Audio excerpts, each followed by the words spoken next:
Again, the concept of Nigerian federalism called to question as Attorney General of the Federation challenges state governors over the execution of a court order and court judgment in Lagos.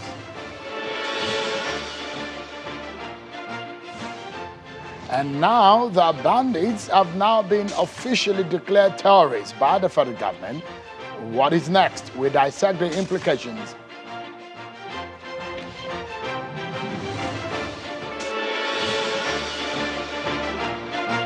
Hello everyone, welcome. This is Politics Today live on Channels Television. I'm Sean Kimbale. Happy New Year to you, viewers of Politics Today globally and wherever you may be watching. Thank you so much for keeping it right here. It's good to be back on the program, everyone. And thanks also to my colleague, Kaode Okikiolu, who has been standing in for me. Thank you so much. All right, tonight, some fundamental pillars of our democracy have been called to question onto a debate, and that has drawn our attention tonight on the program. Can a mid-level police officer disobey a state governor's directive? Governors are not happy as the security officers of their state and the Attorney General of the Federation have spoken up on the matter, which happened in Lagos, which has generated this debate. We get into the meat of the matter tonight just in a moment. Stay with me, everyone, because the question of the prescription of bandits, what does this mean? Beyond the political or the official declaration of these bandits are terrorists, what does this mean on the ground where the military and the police are fighting these killers? Stay with me, everyone. Let's first tell you tonight that the main opposition political party in Nigeria, the People's Democratic Party, has been reacting to the exclusive interview by Channels Television with President Muhammadu Buhari, which aired yesterday right here on the channel. The People's Democratic Party, PDP, in a statement by spokesperson Debo Ologunagba, today criticized the president's claims of performance and some of the developmental comments made during the interview. The PDP went further to say in that statement that, quote, the People's Democratic Party asked President Buhari to end his thoughts of a successor as Nigerians will firmly resist any candidate put forward by him and his All Progressives Congress APC in the 2023 presidential election. The PDP also berated President Buhari for embarrassing his office and making huge joke of himself by appearing confused and dwelling on false figures and bogus performance claims. End of quote. That is the criticism coming from the People's Democratic Party, Nigeria's main opposition party, on some of the statements made by President Muhammadu Buhari in the exclusive interview with Channels Television. Before we go any further, let's serve you with some of your political roundup stories.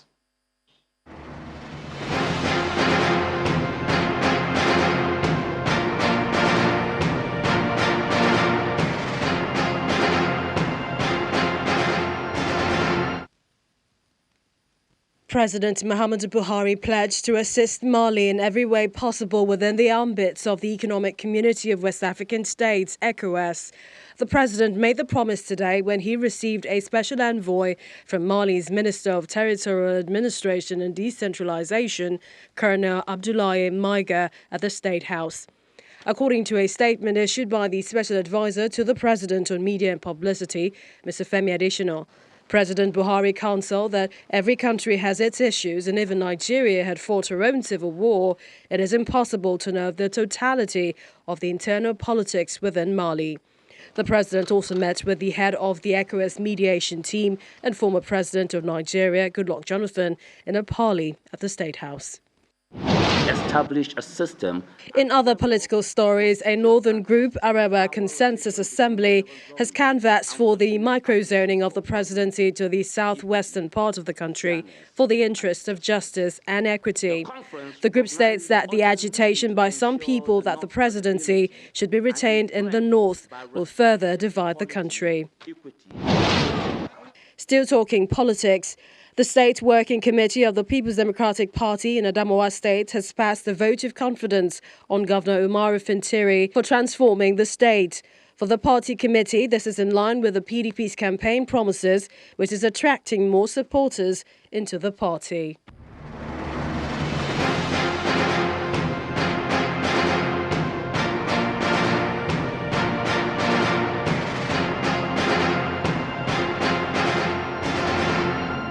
In the meantime, let's take a look at another matter, which of course it's generating a lot of reaction. Perhaps some people have clamored and agitated for it. Now it's happening. It is now official. All bandits in Nigeria, whether operating in the bushes or forests or anywhere in the country, are now terrorists and must be treated as such. Yesterday, the Office of the Attorney General of the Federation released a gazette prescribing bandits as terrorists in Nigeria. Remember that on the 25th of November 2021, that is last year, a federal high court in Abuja declared the activities of all bandits groups in the country as acts of terrorism. So last night, Mr. Gwandu, the Attorney General's spokesperson, announced the release of the gazette. Part of the court document reads, and I quote, "Consequently, the general public is hereby warned that any person or group of persons participating in any manner whatsoever in any form of activities involving or concerning the prosecution of the collective intentions or otherwise of the groups referred to in paragraph 1 of this notice will be violating the provisions of the Terrorism Prevention Act 201 and liable of prosecution. The notice shall be cited as the Terrorism Prevention Prescription Order Notice 2021. So what does this mean? The implications for the fight against the killing of innocent citizens in the northwest and other parts of the country by these so-called bandits. So let's get a perspective to this one. We have a rounded treatment to it. We have a military officer's point of view, and of course we have a politician point of view, a federal lawmaker who will also be joining the conversation. I have joining me a retired military officer, Group Captain Sadiq Shehu. Thank you so much for joining us tonight. It's a pleasure having It's good to see you. Happy New Year. Thank you. Same to you. Are you happy when you heard that officially these bandits are now being declared terrorists? Well, I am happy, but I am cautiously optimistic. Why so? Yes. Experience has shown that proscription of a group could have positive impact, but at the same time, that positive impact is not assured. What proscription does in essence, I think the advantages of prescription are more legal criminal than necessarily operational. I like that last statement you read. It is warning. If you read it carefully, it is not warning not the bandits, but anybody who may support the bandits. People that take information to them, people that give them logistics, or people that do financial transactions with them. That is what it is doing. So what proscription does is to tackle, the crime at the lower level. What it does is to put an additional stigma to what these people are doing. What it does is to make sure that whoever aids or abates the action of these people has also by extension committed an act of terrorism. Is that helpful? It is helpful. To the cause? It is helpful to the cause, but in the way that it does not automatically, it's helpful in the cause, like I said, illegal criminal. Because now anybody who, these people that are saying that they have informants, it means you're informant, you're already a terrorist. If you carry logistics to them, you are a terrorist. But where I say cautiously optimistic, I see the tendency of people thinking that in terms of operational, in terms of kinetic operations, that is why I say we have to manage expectations. It may not necessarily translate into, our military or our police crushing them. So, I mean, for you as a military person, and your military background. So when people were clamoring that they should be prescribed, you didn't think that it was the most important thing? Well, again, I think it was just political? I slightly differ with most people here. Proscription, you saw in Nigeria, we all have a way of looking at things in a binary way. North, South, Muslim, Christian, you do one here, you have to do one there. Now, the beauty of democracy is that the politicians, they have to pander to what the people want. There is no doubt the call for the proscription of the bandits was a popular call for whatever reason. In fact, even the National Assembly, I hope the National Assemblyman will, they joined, proscribe them.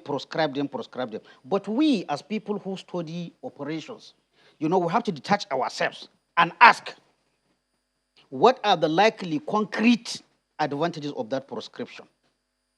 There was this, whether, it is a perception that in the case of these bandits, government is foot dragging.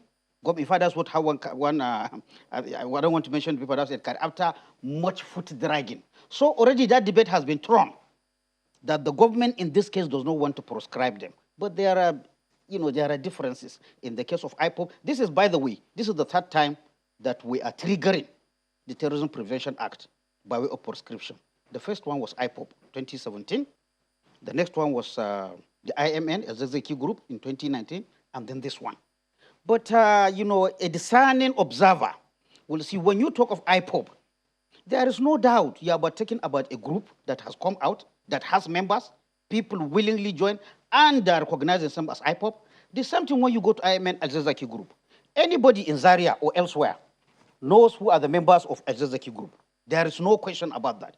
But when you come to this, motley group, I will say a motley group, because in all honesty, in all, investigations, it will be a stretch to say that the bandit in Zamfara is affiliated or the same as the bandit in Sokoto, the one in Kaduna, the one in Niger State. So from the operational point of view, yes, you don't think there is a link between the bandits operating in Sokoto and the one that is killing, those ones that are killing and kidnapping our young people in Kaduna? The point I'm making. Is there any linkage? The point I'm making, you don't have that link like you have from somebody who says he's an IPOB member but is in Nigeria, an IPOB member who stays in the UK, or an IMN member who is in Kano, who is in Zaria, who is in Kaduna. All those ones are linked.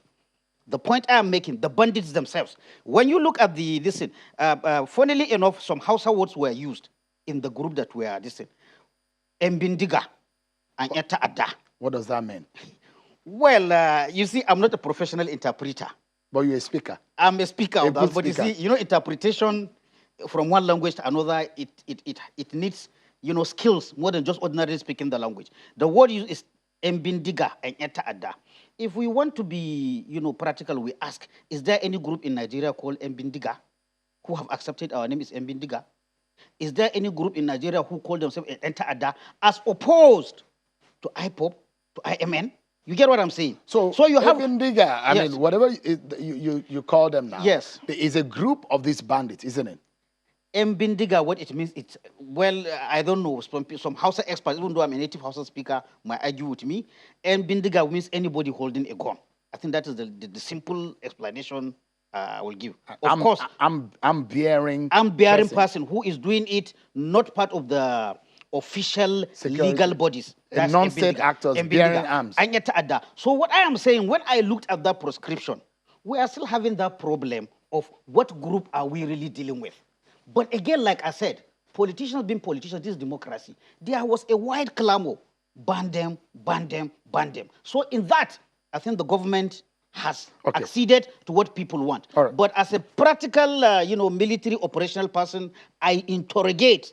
All right. So because I want to take you to the intelligence area. Yes. So because the reason why our invitation to you is strategic. Yes. So it's not for nothing. And for our viewers who are watching tonight, they might be able to take note of a few things because you're not just a flippant speaker. You are a very thoroughbred who is well-trained in the Nigerian army. You also have links to the intelligence community. So I'd like to know, like Boko Haram, we have the ISWAP. We have the native Boko Harams. We have those ones that have links with foreign entities. These bandits, intelligence that we have presently, are they coordinated? That is the issue. I want to believe how I see the bandits. Like I said, I will call them a motley group of people. You come, I come. I also want to believe, apart from, we know the men, there are some that have become very notorious. You will hear of Dogo Gide, you will hear of Dank Arami, and all those ones. But apart from all the other underlings, the way I see them, they are like criminals for hire. Dogo Gide may have an operation. He will pass the information around the network. we want to hit Kaduna. People will come. And then when they operate, again, they disband. You get the point? So the problem with this bandit, why we ended up with Mbindiga Ada, is that, like I said, the government, with due respect, I think the government acted on the pressure. Of the time? Of the general public. I mean, proscribe them, including the National Assembly. But like I said, as practical people, we have to ask. I have told you, of course, there is a legal advantage you will have. Because like you said now, before this prescription, you wouldn't say somebody who is an informant is a terrorist. But by implication, he is a terrorist. From yesterday evening, yes, it is now. Somebody who gives this in. But again, Captain, yes. I'll take you to another ramification. Yes, thank you. Don't forget, in Katsina, there was something the governor said, which was very instructive about, when they shut down telecommunications, yes. The same thing in Kaduna, the same thing in Sokoto, how they coordinate their activities in such a way that they were speaking and using, they were speaking to natives and using the natives to perpetrate this evil. And they would have spoken to them long before they start their operations.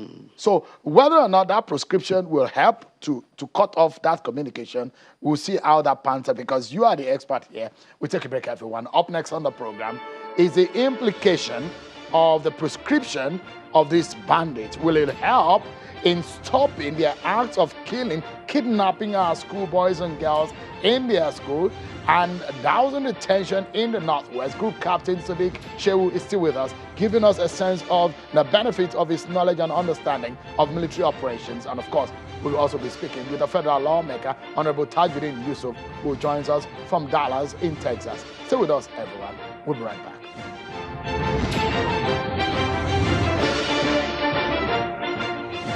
Thank you so much, everyone, for staying with us on a day like this.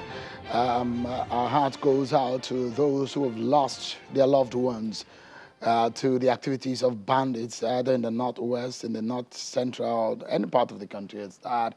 And today we're reviewing or looking at the efforts of the federal government based on a clamor by some Nigerians and the National Assembly in prescribing these bandit groups and calling them the name that they really are, terrorists. And so what does this mean? And tonight, we're giving it a treatment in which we think might help you as a citizen, wherever you may be watching, to have a sense of judgment and take the right action or decision as a citizen and know the right path to tread in this conversation. Group Captain Sadiq Shehu, a retired military top officer, also who enjoys a lot of knowledge within the intelligence community, and he's being our guest speaking with us right here from, in our Abuja studio. And right there, virtually, from Dallas in the United States and the state of Texas, Honorable Tajuddin Yusuf is a federal lawmaker, member of the House of Representatives, one of those who are spoken to before now on this same subject and said, look, it's needed that the federal government prescribe this group. Thank you so much, Honorable, for joining us. Before I come back to you, Group Captain, let me get Honorable into this conversation. How does this come to you for someone who had spoken up about this matter and the need for the federal government to tag these bandits as terrorists? How does the news come to you, Honorable?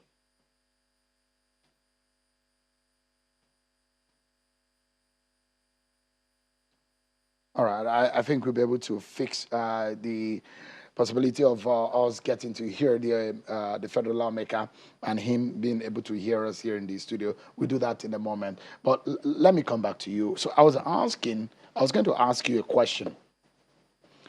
Telecommunications were shut down just because of these bandits and their operations in Zamfara, in Katsina, in Sokoto State. And the reasons the government gave, or the government of those states gave for shutting those gadgets down, was because they were communicating using those telecommunication devices to perpetrate the evil. And we understand from what the governor were saying that they use the natives, the locals, to do this. So now that is in the past. Now we are in a new regime under these situation of these bandits operations. What is the difference and what is the implication for those natives and those locals? those natives, I think one of the reasons given for the shutdown is that they had informants among the community. This banditry, certainly it's a local problem because most of the bandits are indigenous of that area. So they get their information from informants that are there. So that was one of the reasons of cutting communication so that they cannot communicate. Now, before this proscription, we may say somebody who communicates with bandit, maybe not necessarily carrying the gun himself and committing the kidnapping or the killing of the people. Even if he's caught, I think he will be treated as an ordinary criminal. But what this proscription does, that is the legal advantage I am saying. What it does now is that if you read the Terrorism Prevention Act, if you do anything to support a group that has been declared terrorist, automatically you are a terrorist yourself. So an informant now is not just an ordinary criminal if he is caught. Or someone acting in ignorance. Yes. Because there is no ignorance in law. No ignorance in law. He is not just a simple criminal. He is a terrorist. So you see, that could serve as a deterrent. Somebody maybe might be able to take the risk of being called a criminal, but maybe he doesn't want to be called a terrorist. So that deterrent, that's the deterrent value of this Group Captain, declaration. Also, there's being interface between these bandits and some authorities on issue of negotiations on the release of for ransom of for those who have been kidnapped. Under this climate now, this new situation, this gazette and the prescription, has anything changed in that scenario? Well, if you are thinking that whether further communication between government agencies and the bandits in terms of getting negotiation is prescribed, honest, I don't know what the legal implication is for that. I would rather you ask me, from the practical military point of view. I'm going to come there. I'm going to come to that. What is the reason why I'm asking yes, is that I know, for example, that there is a policy in the United States. Not to say the government of the United States do not negotiate with terrorists. Okay, I get the point here. So the point I'm making is that there's been negotiations, negotiations with these bandits. They've called them for them to lay down their arms. We've seen mediators. We've seen intermediaries. We've seen those who say they've gone to the forest to meet with them. So in this case now, they were criminals before, but now they are terrorists. Can anybody boldly say they want to negotiate with the terrorists? Is it possible? Well, I wouldn't go as far as to say that, because you gave the example of the United States. The thing is that the United States on its own, as a government agency or somebody acting on behalf of the government, is not allowed to go and negotiate for the release of somebody. But even in the United States, unfortunately, due to the unique nature of terrorism, you cannot stop friends, well-wishers, families making their own efforts to secure the release of somebody. I don't think there's any country that has actually outlawed that part, but they recommend against it. They advise against. So the reason why I'm asking is because there are still some innocent people that are being kidnapped and in the den of these bandits. And we understand the communication between families, parents of some of these people. They are communicating and asking them to bring money and ransom. What is the implication for some of these parents? Well, the implication... Because you said earlier, they under this prescription climate, you cannot, if you are seen as either as an instrument or as a whatever way that you are being caught communicating with these people, you'll be seen as aiding and abetting a terrorist. No, my understanding, communicating is in two ways. Communicating to pass them information that soldiers are coming this way or they're coming tomorrow or police are coming. That is the kind of... There is even a section on communication, passing extent of communication. But let's be realistic. For a family that their member or their breadwinner has been, caught, the communication is not necessarily to assist the bandits in their work. The communication here is for them to get the release of their breadwinner. So I don't think it's the same kind of communication. Great. It's good for you to clarify that for us. I'm going to come to the operations on the field. Okay. Whether or not we can use, for example, our Tucano aircraft to fight these people. I'm not sure that was possible before the prescription. Whether or not anything has changed with the prescription. Let me quickly go to Dallas with Honorable Tajuddin Yusuf. Thank you so much, Honorable, for joining us tonight. I was asking you earlier, unfortunately, I understand that you couldn't hear me, but let me go again.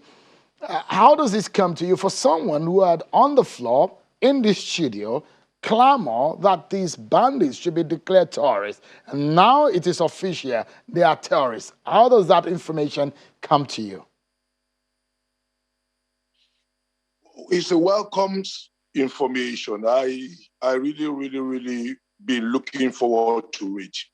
I'm not comfortable with the United Nations and Western world policy on arm usage and what have you. If you recall, 2014, that was how the United Nations stopped us from buying some equipment from Israel because it was alleged that will be used to fight people that are not supposed to be confronted with such equipment. And that frustrated the effort of the then government to fight terrorism. They had to resort to using machineries and buy from black market. That was where the scandal about money going to South Africa came from, because they were going to buy the black market. I feel that this was too delayed. The people you are dealing with are not bandits. They are pure terrorists.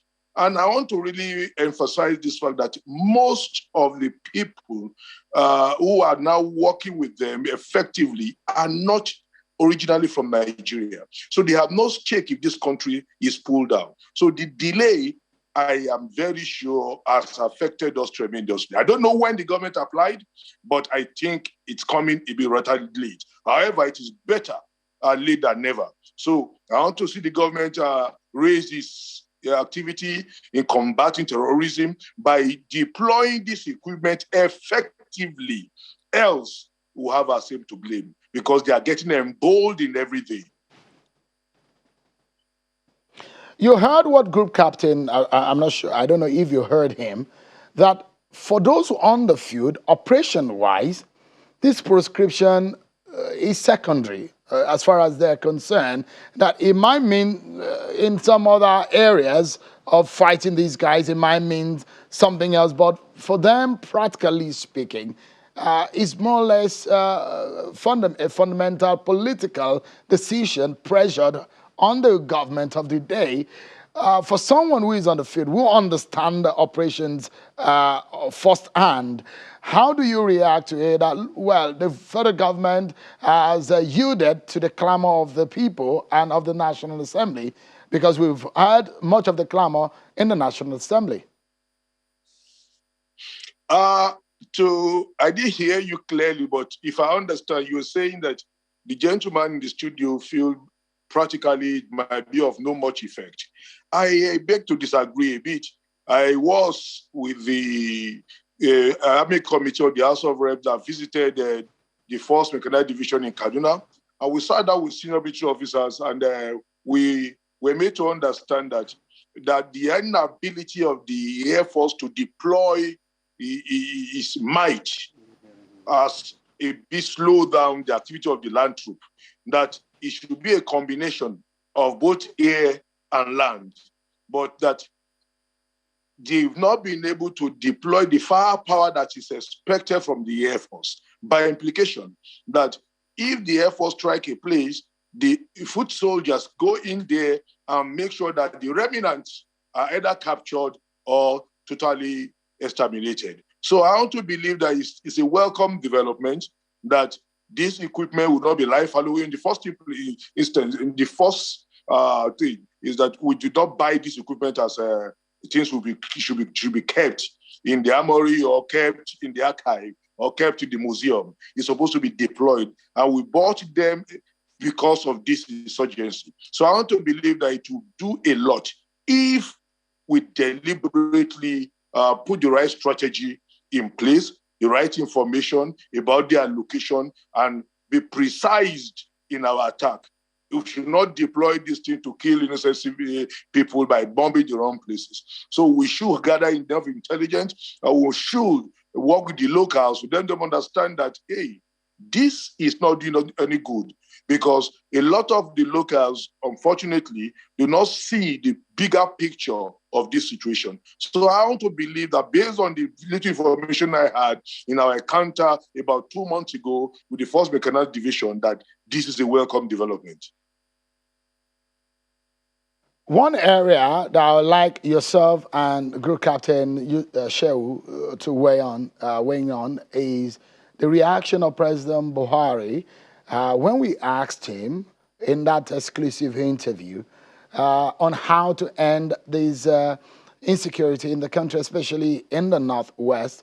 And he spoke about the visitation of some of the governors to him, and he was relating to the role of the traditional rulers, the traditional institution, and the third tier of government, and what role they should be playing in identifying these criminal elements. Because I mean, as far as the president is concerned, these problems are local and should be dealt with. The House of Reps held a security summit. Now that the federal government, on its own, the executive, has gone ahead to prescribe, that is a movement. It's part of some of the things that you told the federal government to do. In terms of what the president raised, the role of traditional rulers and the third tier of government, what is your own view, Honorable, in this respect? With due respect to Mr. President, I beg to disagree a bit. You cannot be providing information effectively when you are not safe, when your own safety is not guaranteed. I want to make you understand that a lot of our traditional institutions or traditional rulers are under severe fear and threat. Some of them pay taxes to these terrorists so as to survive. So we've not effectively provided the right security to guarantee safety that will make them act the way we expect them to act. And I sincerely want to appeal that we must not reduce these security issues to politics as usual again. That was the error that was made in 2014 when certain individuals who are now in government, were in opposition then, went about, telling the whole world not to sell armament and equipment to Nigeria that we're going to use to fight opposition. And that registered in the mind of those people as reason why they hesitated a bit. And we must understand one fact, that nobody will market you effectively better than you.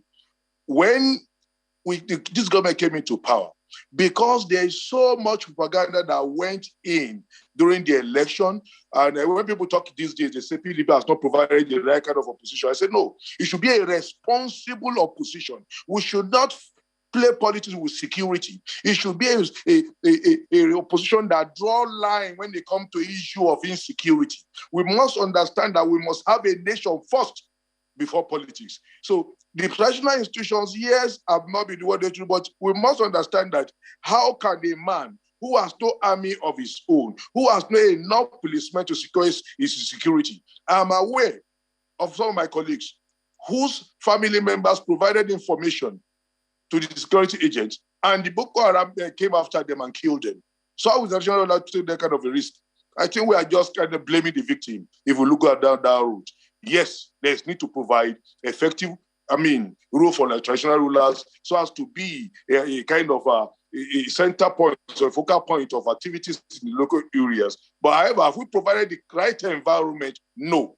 As at now, that's why people complain about kind of federalism. What we have is unitary system of government in the name of federalism. What we have is that the center control and absolutely dictate what happens. So how do you now say a man who derives his power, who desires legitimacy from a governor who relies on the center for everything, to now go into and begin to exhibit those tendencies and attributes that we're used to? We must then go back to the drawing board and deliberately allow them function effectively by providing the right environment. How much are we paying to our rulers? Have you bothered to even ask how much is their salary? That's what they depend on goodwill. And unfortunately, at times, they have to compromise their integrity in the attempt to survive. So if we genuinely want them to play a role, we should find a role for them in the Constitution deliberately and provide them the necessary equipment, right environment and condition required to be what we want them to be. So with due respect, I think that we are blaming the victim if we say traditional rulers has failed. They All right. can't So do more than they are I doing. want us to anchor on the issue of how to fight them. Let me come back to you into the studio, Group Captain.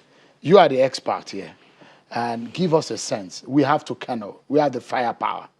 Governor Rufai suggested that we should take the fight to these guys in the forest, bomb their enclaves, destroy their hideout. Is that easy? Can we now use our Tucano aircraft, our firepower, to take out these guys? Is it possible now? Well, you see, that's why military or security experts talk of unconventional warfare, asymmetric warfare. It is really difficult to fight. I've listened to Governor El Rufai, and with due respect to him, I heard him say maybe there is something I don't know, me not being a soldier. I heard him saying that phrase, which is very, very responsible of him. Bombing a whole area, destroying all the bushes might sound plausible, but it is highly impractical. Not only impractical, there are dangers inherent there. Just like you said, the president said, this is a local problem. These people are embedded, just like the Boko Haram in the north. They are embedded with the people. It is possible, once in a while, to get an enclave where it is all bandits. But it's not always like that. Now, for example, we know some of them have victims that they have absconded. Let's put ourselves in the shoe of a family who has 1 or 2 people with the bandits, and then you tell him you are coming to obliterate everything that moves. Well, it may be good on the nationalism, but for the individual family, that may not be a good thing. On the issue of the Tucano, is a very complicated case, which started right from the negotiations of the contract. And again, it is linked with this proscription. Now, let me start with the proscription. Proscription has an element of sovereignty in it. What do I mean? Almost every country does its own proscription process, and it applies to it. I will give you examples. We proscribed IPOP 2017. I think a month or even a week after that, the United States Embassy here in Nigeria said they do not see IPOP as a terrorist group. It is there on paper. So what does it tell you? The proscription of an organization or an individual by one country is not automatically binding on another country. So that we bought the Tucano from the U.S. When we doesn't mean that we can. Yes, because some people are equating it. Do we need to take permission from the U.S. before we use the Tucano? Again, that is why that issue is at the negotiation of the contract stage. Like when you are taking a loan, there is something that bankers do. They will put some things in very tiny, but in very tiny writing. You will see what you are collecting from the bank in very bold. You are collecting 1 million. But the other charges, that's why the white man will say, read the small print. In that contract we signed for the Tucanos, the Americans believed they have. You remember, we have to go, when you talk about Tucano, you have to remember that we started looking for the Tucano as far back as 2014. Mm-hmm. To be honest, at 2014, we didn't have bandits. Our major problem was Boko Haram. And the people that started negotiation is with Boko Haram. All right. Now, let me complete. No, because we need to close in 20 seconds. All right, okay, Yeah. No, please go ahead. So the point is that I do not see it. Maybe some people see it, that automatically because we prescribe the bandits, then we can use the Tucanos. What I would say, it's going to be a continuous conversation bilateral between Nigeria for this, because the declaration of the bandits here in Nigeria is not binding on the United States, but we may look for their cooperation and their understanding. So for that, and that is the reason why we brought you here tonight, because there are a lot of perspectives. Yes. It's deeper than a lot of things that a lot of Nigerians can see on the surface. Yes. But many thanks for coming tonight, Group Captain Sadiq Show. It's always a pleasure having you. The kind of knowledge and insight that you share every time. Thank you so much indeed. And Honorable Tajuddin Yusuf, federal lawmaker in the House of Reps, who has been speaking with us from Dallas in Texas, United States. Thank you so much, Honorable, for your time tonight. Well, that's how much time can permit us. Apologies that we could not get Mr. Falana on the program as we planned. But probably we'll get him some other time and discuss that matter. That's how we close the show tonight. Thank you so much, everyone, for watching. I'm Sean Kimale. See you tomorrow.